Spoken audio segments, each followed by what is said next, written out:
Did you know that you can make a fill for letters using only lines? Here's how you do it.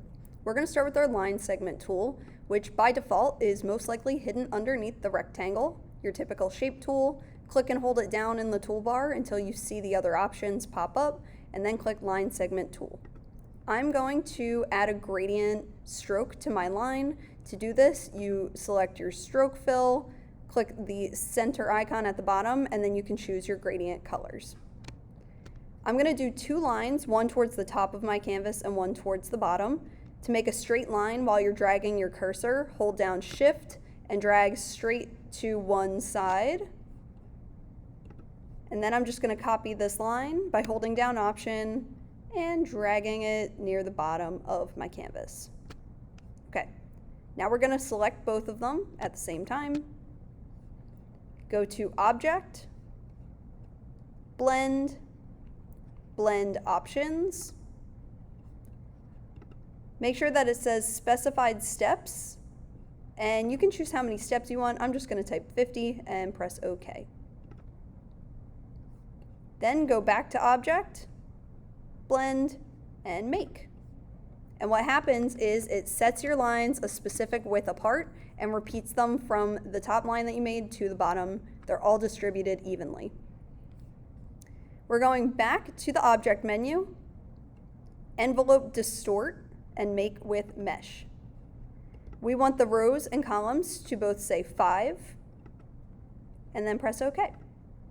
And now with your Direct Selection tool, you can pull any of these anchor points, double click on them. You should be able to drag them, and it will actually look like you're either pushing the mesh inward or pulling it outward. It'll give it concave or convex texture to it. And you can adjust this however you'd like on this step. You want a little bit of variety, so you might want to pull them in alternating motions. Maybe if one is going upward, pull the next downward. And just put a little bit of movement throughout the entire mesh that you're working with.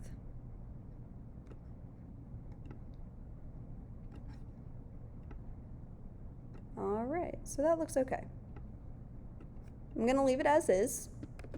And the last step we're going to do is add this texture into a letter. So go over to your Type tool, drag a text box, and I'm going to use the letter R for Ritual. Pull it over the mesh that you made. Try to fill most of the space. If you need to stretch it or make the font a little bit larger, you're welcome to do that. And then using your selection tool, just drag your cursor over the whole thing. Go back to your Object menu, Clipping Mask, and Make. And what a clipping mask does is it's going to take the top image and snap it into the texture that's behind it. And you'll be left with your letter filled with the mesh that you designed.